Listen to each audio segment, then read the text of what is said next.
10 de la mañana, 51 minutos en todo el país. Estamos en vivo y le damos la bienvenida a nuestro primer invitado. Se trata de José Olivera, que es el vicepresidente de FENAPES, la Federación Nacional de Profesores de Enseñanza Secundaria. Bienvenido a la mañana del 11. Muy buenos días, un saludo a la teleaudiencia, un gusto estar aquí en estudios. Muchas gracias. Bueno, en el marco de recorridas que están haciendo por todo el país, hoy algunos integrantes del Comité Ejecutivo de FENAPES están aquí en Maldonado. Ustedes plantean alguna disconformidad, por ejemplo, ¿no? Entre los planteos que tienen, disconformidad con algunos aspectos de la reforma educativa que está en marcha. No sé si nos puede ampliar algo más al respecto. Sí, tengamos en cuenta, y esto es importante que lo sepan los estudiantes y la familia, que no hay, al día de hoy, un solo organismo técnico asesor de la Administración que haya respaldado los distintos planteos en los distintos tramos de la transformación educativa y sobre todo en las propuestas curriculares. Miren, el día jueves, o sea, en el día de ayer, no hubo clases en secundaria porque funcionaron las asambleas técnico-docentes por centro de estudio. 99% de estas asambleas, por lo que se nos ha informado, han rechazado con fundamentos técnicos lo que se está planteando hoy para quinto y sexto año, para lo que sería ahora en la nueva denominación segundo y tercer año de educación media superior, que todo el mundo conoce como bachillerato.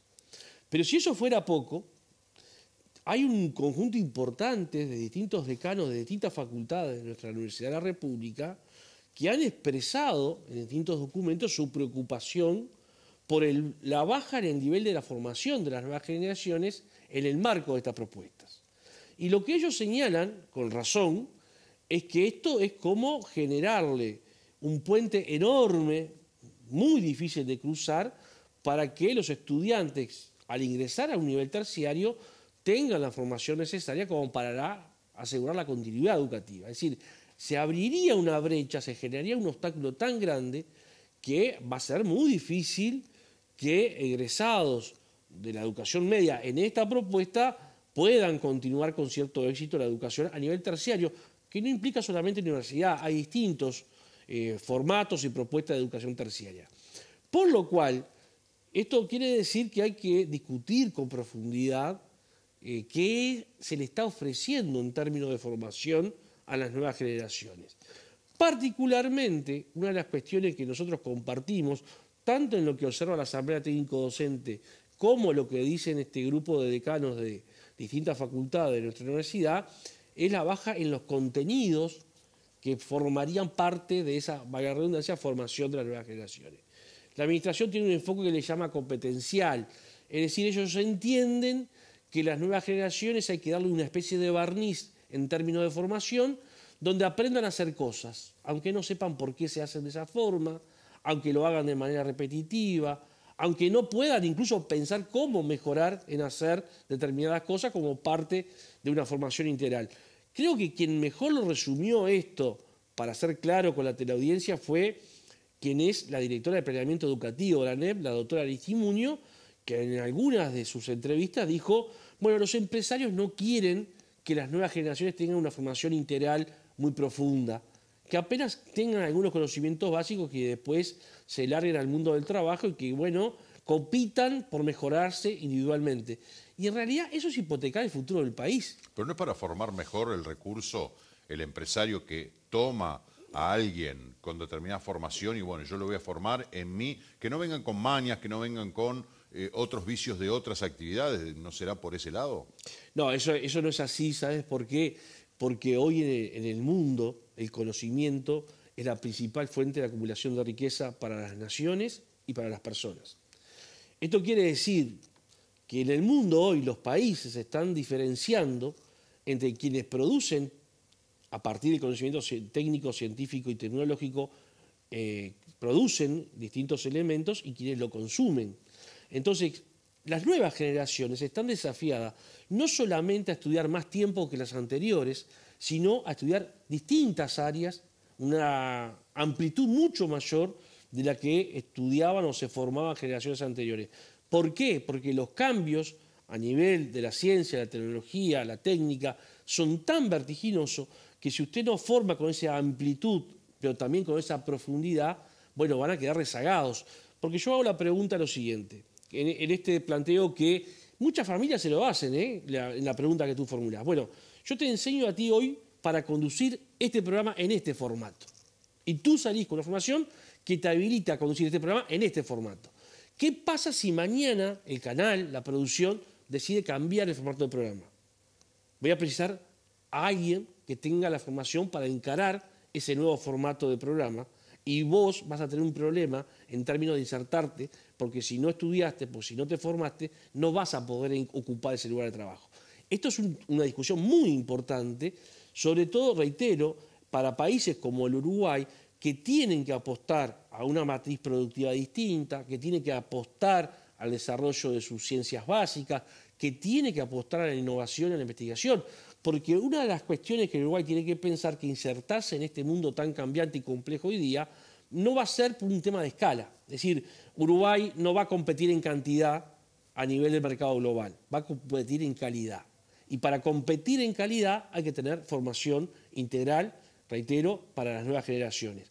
Y esto es un problema que este tipo de formatos de propuestas curriculares, muy orientadas a demandas concretas y puntuales del mercado laboral, entrampa a las nuevas generaciones a un marco de incertidumbre, porque bueno, yo puedo hacer esto hoy, pero si esto que hoy sé hacer cambia mañana, ¿cómo me inserto en esa nueva realidad?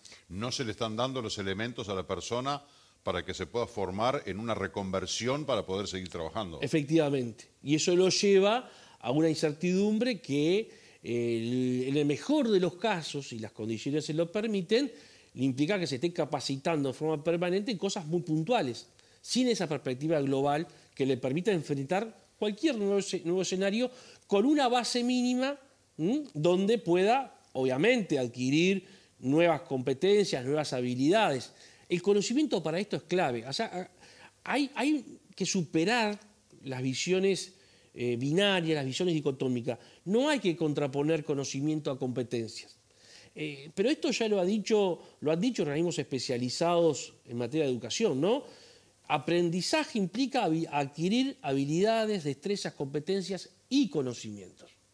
Lo que pasa es que en la visión economicista, reduccionista que tiene este proyecto político en términos de transformación educativa, elimina la adquisición de habilidades, de destrezas y de conocimiento y se centra solamente en las competencias. Ahora, esto es realmente hipotecar el futuro de las nuevas generaciones, tal cual son los desafíos que están planteados hoy en el mundo. Y reitero, hay advertencias muy importantes, es decir, que un conjunto de decanos diga que, por ejemplo, enseñar competencias en la enseñanza de la matemática sin enseñar conocimiento va a imposibilitar que los estudiantes puedan, después ingresando a una facultad de arquitectura, de ingeniería, acceder a una formación básica que se requiere para ciertas profesiones. Bueno, es decir, bueno, cuidado con lo que estamos haciendo porque estamos hipotecando el futuro y la continuidad educativa de las nuevas generaciones. Todo esto forma parte del planteo, del anuncio que hizo la FENAPES para la semana que viene de una detención de actividades por 48 horas. Esto va a ser el martes y miércoles de la semana que viene, que es un paro político, ¿no? Como han anunciado, pero ¿tiene que ver también con presionar en un momento clave de la campaña? Mira, cuando nosotros salimos a decir intencionalmente que es un paro político era para evitar discutir una obviedad. O sea, las organizaciones sindicales son organizaciones políticas. Hacemos análisis político, generamos discusiones políticas, tomamos decisiones que son políticas, porque buscan transformar una realidad. Eso es la política. Decir esta obviedad implicaba poner en el centro los dos ejes de discusión de cuáles son los motivos que llevan a la paralización de actividades. Un motivo tiene que ver estrictamente con la situación de los estudiantes y la familia. Hay dos componentes que hoy, desde nuestra perspectiva y lo que hemos podido conversar con estudiantes y familia, están afectando el derecho a la educación. Una es el recorte presupuestal que ha llevado en los últimos 4 años a una importante eliminación de grupos, de cursos y de orientaciones a nivel de educación secundaria. Maldonado es un ejemplo claro, no nos vayamos a otro punto del país, con las complejidades y particularidades que tiene Maldonado, que siempre es un desafío en términos de planificación para cualquier política pública. Pero se han eliminado grupos en áreas donde uno diría, ¿cuál es la explicación? Por ejemplo, en bachillerato, lo que es ahora educación media superior, en los últimos 3 años ha habido un aumento en la matrícula, es decir, tenemos más estudiantes. Sin embargo, cuando uno mira los datos oficiales y, por ejemplo, compara 2022 con 2019, se habían cerrado en ese mismo periodo que aumentaba la matrícula 176 grupos de bachillerato. Esto nos lleva a una sola conclusión. Si yo tengo más estudiantes y menos grupos, la conclusión es muy clara. Estoy hacinando estudiantes y aumentando considerablemente la cantidad de estudiantes por grupo, con lo negativo que eso tiene para la formación, con lo negativo que eso tiene para el trabajo de los docentes. La deserción en primera línea. Es un estímulo a la deserción esa política de aumentar la cantidad de estudiantes por grupo, efectivamente. La segunda cuestión tiene que ver con lo que recién conversábamos. Bueno, ¿qué formación se le está ofreciendo a las nuevas generaciones? Por lo tanto, pensar en el derecho a la educación de estudiantes y por extensión a las legítimas aspiraciones de la familia tiene que ser una discusión central. Y hoy se está yendo en camino contrario a ese derecho. Y el segundo componente tiene que ver con la estabilidad laboral de los docentes. Miren, yo le debo reconocer, y además trabajamos conjuntamente, a esta administración, particularmente a la Dirección General de Educación Secundaria, pero también con el aval del CODICEN de la ANEP, que después de 9 años se hayan llamado a concursos en distintos cargos de la estructura de la Administración Nacional de Educación Pública y en específico en secundaria. Hoy hay unos 5.800, 5.900 docentes que tendrían derecho a la efectividad el próximo año. A partir del próximo año, distintos cargos. Ahora, ¿qué pasa? Con el recorte de grupo que se viene dando, usted tiene cada vez menos cantidad de horas. Con cambios que tienen que ver con la transformación educativa, donde aparecen figuras en las propuestas curriculares como talleres, unidades optativas que después no se pueden implementar, un conjunto de elementos de flexibilización laboral. Allí hay más de 40.000 horas que no se podrían poner a elección. Esto implica que, en principio, tomando como base que cada docente puede acceder a 20 horas, si esas 40.000 horas no están a elección, hay más de 2.000 docentes que no van a poder efectivizarse el próximo año. Entonces hicimos un esfuerzo institucional muy grande para después de 9 años tener concurso, pero cuando el concurso se tiene que materializar, y es que cuando el docente accede a su puesto de trabajo en calidad de presupuestado, no hay horas para que lo haga. Entonces la pregunta es, ¿hasta cuándo vamos a seguir desregulando y flexibilizando las condiciones de trabajo y no asegurar la estabilidad laboral de los docentes? Sobre todo cuando hay un planteo, que coincidimos por lo menos en el discurso, de lograr la estabilidad de los docentes en los centros educativos. El primer elemento que usted tiene que llevar a la práctica para lograr la estabilidad de los docentes en un centro educativo es garantizarle el derecho a la presupuestación en los cargos. Bueno, eso hoy está en riesgo. Entonces usted verá que tenemos un componente que involucra directamente a los estudiantes, el derecho a la educación y a su familia, y un componente que involucra a los trabajadores y las trabajadoras, que es el derecho a la fuente de trabajo y a la estabilidad laboral. Ahora, ¿todo esto se podría haber resuelto en un ámbito de negociación? Sí, estamos de acuerdo. De hecho, hemos concurrido sistemáticamente en los ámbitos de negociación. Lo que sucede es que hay como un cierto descalabro institucional en la ANEP, donde uno no sabe dónde se definen las cosas. Y de hecho, yo lo he dicho públicamente porque también debo reconocer que hay un buen diálogo con buena parte de las autoridades, una vez se queda con la sensación, por ejemplo, en el caso de la Dirección General de Educación Secundaria, que su margen de tomar decisiones con cierta autonomía para lo que tiene que ver con secundaria, hoy no existe. Hay decisiones que se toman en otro lado y entonces mientras usted está negociando en un ámbito, pregunta cosas, pide información, la administración en representación de la Dirección General o de la subdirectora dice no tengo esa información, tengo que consultar, uno después recorre los territorios o desde los territorios se nos convoca o se nos avisa, mandos medios avanzan, por ejemplo, con esta situación que tenemos planteada en el Liceo 4, que oficialmente nosotros no tenemos información, pero sí hay mandos medios que están diciendo que en el Liceo 4 desaparece un turno, que hay grupos de bachillerato que se van a cerrar, y lo que estamos constatando hoy, a partir que en el día de ayer se comenzó a difundir el planillado por departamento, por ejemplo, es un cierre masivo de la orientación artística fuertemente reclamada por los estudiantes a nivel de quinto y sexto año.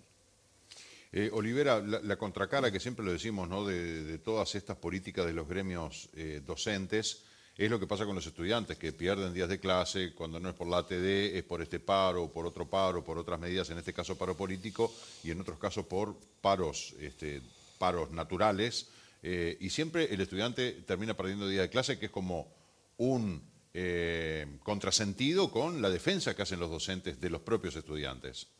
A ver, nosotros partimos de la base que el paro no es la medida más simpática. Y también parto de la base de que la mejor medida es la que no se hace. Esto quiere decir... Que no fuera necesario tomar medidas. Exacto. Esto quiere decir que usted encontró en otros ámbitos formas de administrar y de resolver un conflicto determinado. Lamentablemente, y esto hay que ser muy claro con los estudiantes, que además lo están viviendo, reitero, esto que estamos diciendo los estudiantes lo conocen su familia, desde el mes de abril venimos intentando generar esa búsqueda de salidas a problemas que estamos planteando que tienen que ver con esto que recién dijimos. Lamentablemente no hemos encontrado eco, por lo menos en respuestas concretas que habilitaran la búsqueda de soluciones a los problemas planteados. Voy a poner un ejemplo claro. En abril de este año le pedimos al Códice de la ANEP las cifras oficiales para saber qué había pasado en el año 2023 y en este 2024 con respecto a la cantidad de grupos por distintos niveles en educación secundaria, dado que el monitor, el observatorio educativo de la propia ANEP, tiene datos solamente hasta el 2022, que nos dicen que, si yo comparo 2022 con 2019, se habían perdido 564 grupos a nivel del país. Para que tengamos una dimensión, 564 grupos es como si desaparecieran casi 30 liceos del mapa. Bueno, hasta el día de hoy, hasta en este momento que estoy hablando contigo aquí, nosotros no tenemos la información del CODICEN cuántos grupos hubo en el año 2023 ni cuántos grupos hubo en el 2024. ¿Es posible negociar de buena fe sin la información? No, no es posible. Le hemos preguntado a Educación Secundaria cuántos grupos proyecta para el 2025. La información no la tenemos. Y lo que tenemos hoy, en este momento, recién veníamos para acá hablando con compañeras y compañeros de distintos puntos del país, que lo que está viendo en todos los departamentos, donde ya a partir de ayer se dio la información, son recortes, son eliminación de grupos, que a veces uno lo piensa en términos numéricos, pero que hay que pensarlo en realidades concretas. Eliminar un grupo en ciertos departamentos del país implica que haya estudiantes que no puedan seguir estudiando, porque no tienen las condiciones ni materiales, ni el transporte público necesario para llegar a ciertos puntos del territorio nacional. ¿Qué hacemos con esos estudiantes? Vamos a poner datos concretos. Empeoró los niveles de promoción en bachillerato, con los datos oficiales. Empeoró el ingreso. Educación técnico-profesional perdió 9.000 estudiantes. Entonces, cuando yo digo que el paro no es antipático, y reconozco que no es simpático, perdón, reconozco que no es, también tengo que pensar desde la otra perspectiva. Bueno, ¿cómo hago yo, si no es a través de la negociación, para mejorar condiciones que le garanticen a los estudiantes la continuidad educativa, que le garanticen a los estudiantes estudiar en condiciones, no en grupos de 40, 45 como tenemos y hasta además en algunos casos? ¿Cómo le garantizo a la población adulta que pueda seguir asistiendo a un liceo nocturno y no se cierren los turnos nocturnos? Bueno, en este momento la única medida que tenemos es la del paro. Y es más, uno tomando en cuenta lo que pasó ayer en las asambleas técnico-docentes, por lo menos las informaciones que hemos recogido en las últimas horas, hay una gran indignación en el cuerpo docente. ¿Por qué? Porque esto es importante, porque después viene el estudiante concreto, viene su familia y le pide a los equipos directivos, a los adscriptos, respuestas a temas o a problemas sobre los cuales no tenemos ninguna capacidad de resolución. Entonces, después, como se dice vulgarmente, el que pone la cara es otro para dar respuestas sobre definiciones políticas que tomaron las autoridades, muchas veces con una visión economicista del tema, muchas veces con desconocimiento de las realidades concretas en los territorios, muchas veces presionada por mandos políticos que buscan acomodar ciertas situaciones.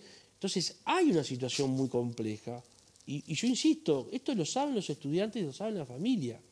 Por eso yo creo que incluso el paro que está planteado, que sería la segunda gran movilización en todo el año, porque la anterior fue en el mes de abril, cuando teníamos otras situaciones correspondientes a los mismos temas, pero en el inicio de curso, va a tener una gran adhesión. Como ya estamos recibiendo también un gran apoyo de los gremios estudiantiles, porque, reitero, todo esto que estamos denunciando repercute sobre los estudiantes primordialmente.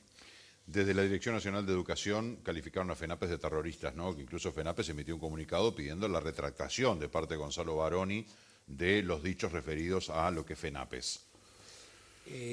¿Cómo lo toma usted? ¿Qué opina? O sea, esto... Yo lo tomé con mucha sorpresa y creo que en algún punto su doble condición, ¿no?, de funcionario público con tan importante responsabilidad y el hecho de estar en campaña electoral debe trasuntar cierto nerviosismo, pero que no corresponde para tan alta figura pública un calificativo de esa naturaleza.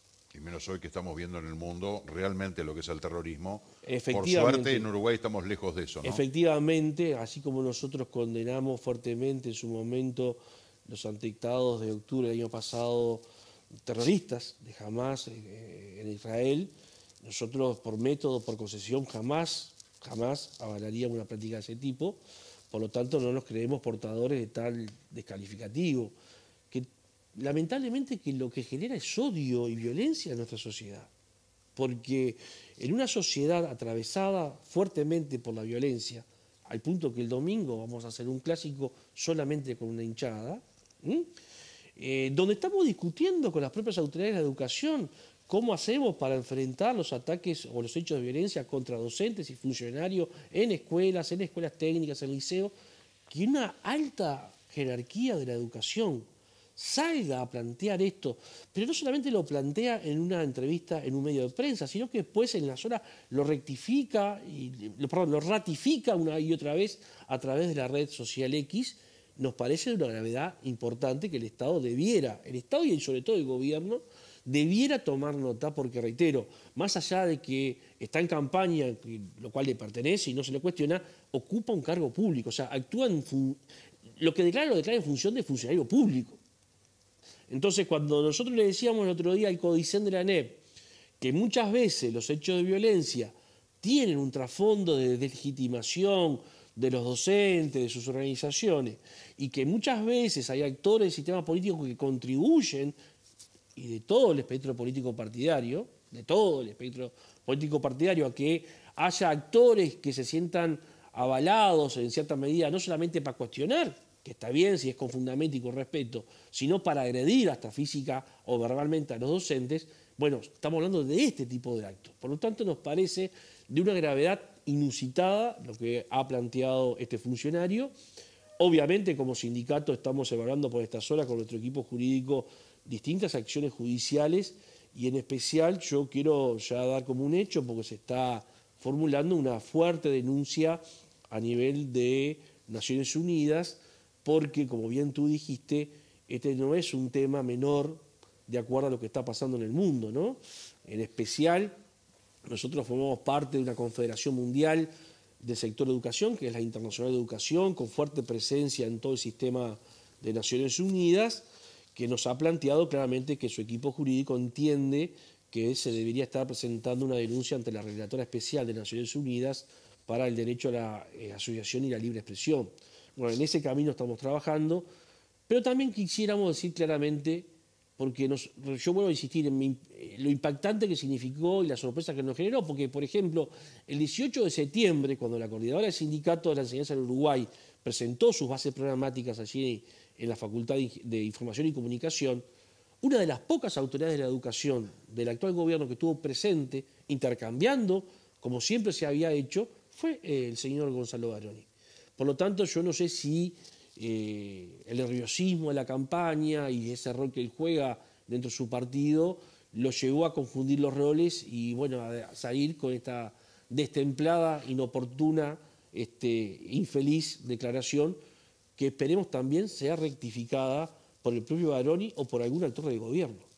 Se nos agota el tiempo, me queda un minutito y le quería preguntar, ¿qué propone FENAPES para terminar con esto, esa violencia que vemos que hay en los liceos entre estudiantes, padres a profesores, estudiantes a profesores? Una cosa que la verdad, uno que está acostumbrado a otra cosa cuando éramos estudiantes, el respeto a la autoridad del maestro, el respeto a la autoridad educativa. ¿Qué proponen? ¿Cómo se recompone todo eso? Nosotros le venimos planteando desde el año pasado, cuando comenzamos a evidenciar ciertas situaciones emergentes en el retorno de la pospandemia, por decirlo de alguna manera, que había que conformar una mesa interinstitucional, porque la violencia no se genera en el centro educativo, repercute, se lleva dentro del centro educativo, porque es un elemento transversal en la sociedad. Ahora, esto no quiere decir que la educación no pueda hacer nada, puede hacer mucho, ahora no lo va a resolver por sí sola. Por lo tanto, le dijimos a la ANEP, ya desde el año pasado, que había que conformar una mesa interinstitucional con distintos actores del Estado que tienen distintas políticas públicas que tendrían que ser coordinadas con un mismo fin, mejorar las pautas de convivencia de nuestra sociedad. Obviamente, en este caso, centrado también en lo que tenemos que hacer o podemos hacer desde el sistema educativo. Lamentablemente esto no ha funcionado, no se ha convocado. Recientemente hemos tenido algunos encuentros a partir de algunos hechos últimos con la administración. Se ha conformado un grupo de trabajo para atender una dimensión del problema, que es la afectación a las trabajadoras y trabajadores cuando son víctimas de estos hechos de violencia. Sabemos que la administración está haciendo algunos esfuerzos en otro sentido, mejorar las pautas de convivencia entre estudiantes y demás, pero también notamos algunas dificultades de instrumentación. Por ejemplo, una de las cosas en las cuales hemos retrocedido de alguna forma es el trabajo en redes a nivel territorial, porque hay organismos del Estado que han tenido como una especie de retiro de los territorios y eso dificulta realmente trabajar con concepción comunitaria, territorial, con otros actores. Si ustedes no los tienen en el territorio es muy difícil. Por lo tanto, seguimos apostando a la necesidad de la conformación de esa mesa, a bajar a territorios concretos el trabajo articulado con distintos organismos del Estado para mejorar las pautas de convivencia a nivel social y obviamente queremos que a partir de ahí a mejorar la convivencia dentro de los centros de estudio. José Olivera, gracias por acompañarnos esta mañana. No, gracias a usted, ha sido un gusto. Muchas gracias. Tenemos que ir con el móvil rápidamente. Laura, adelante.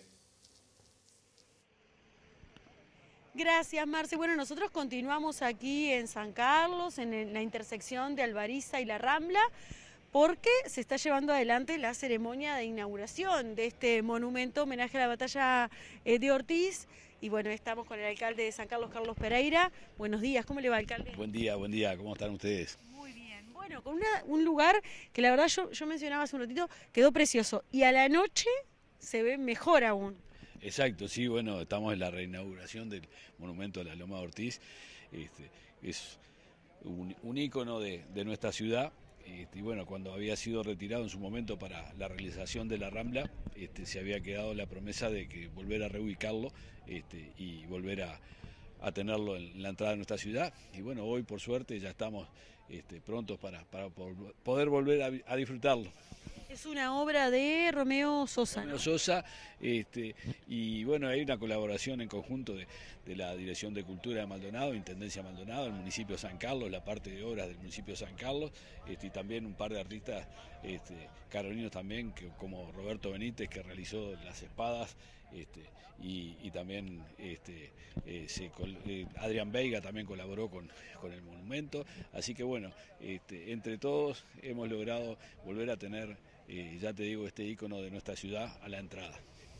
Se ve también el cañón, se colocó también una de las sombras, ¿no? Exacto, sí, se mejoró un poco la versión original de acuerdo a lo que el artista, autor del monumento, había especificado de que era dable de que quedara más lindo, y bueno, la verdad que sí, y tiene una muy linda iluminación, como tú decías, en la noche, y bueno, ya la distingue la entrada a nuestra ciudad de esta forma. Y seguramente algún detalle más se va a modificar, porque ahí veíamos que pasaba por detrás. Con Andrés de León, que debe de estar por modificar algo más para darle más realce todavía. Escuchábamos que si así, porque si la entrada por acá, así que seguramente alguna modificación, no en el monumento por supuesto, pero sí en la logística del entorno. Exacto, ¿no? Exacto, sí. Estamos abiertos. Abiertos a eso. Alcalde, muchísimas gracias. Gracias a ustedes por estar acá. Muchas gracias. Marce, nosotros volvemos contigo, nos vamos a quedar por acá. Vamos a ver si podemos charlar con él. Mira, ahí viene el intendente. Intendente, estamos en vivo. ¿Alguna modificación se va a hacer? No. Ah, yo digo, bueno, va a modificar la entrada. No. Hay que agregarle alguna planta, algún verde de respaldo. No es modificación. Está perfecto el monumento y con un verde de respaldo lo jerarquizas más. Muy bien, yo le decía al alcalde, algún detallito va a haber porque yo veo, ¿verdad que sí? Sí. Como ingeniero obvio que faltaba un poco de verde. Alguna plantita hay que poner. Alguna plantita, sí. Para que quede lindo. Sí, totalmente de acuerdo. Muchísimas gracias. Bueno, Yo te iba a decir, Marce, nos quedamos a ver cuál era la modificación que quería el intendente. Bueno, ya sabemos, alguna plantita, la verdad, que le damos el visto bueno a la idea del intendente. Una plantita por acá seguramente va a quedar mucho más lindo porque el verde siempre levanta.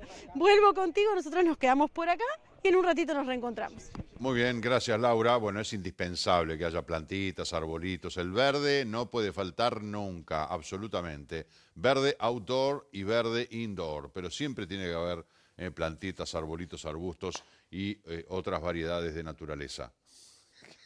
Me mira.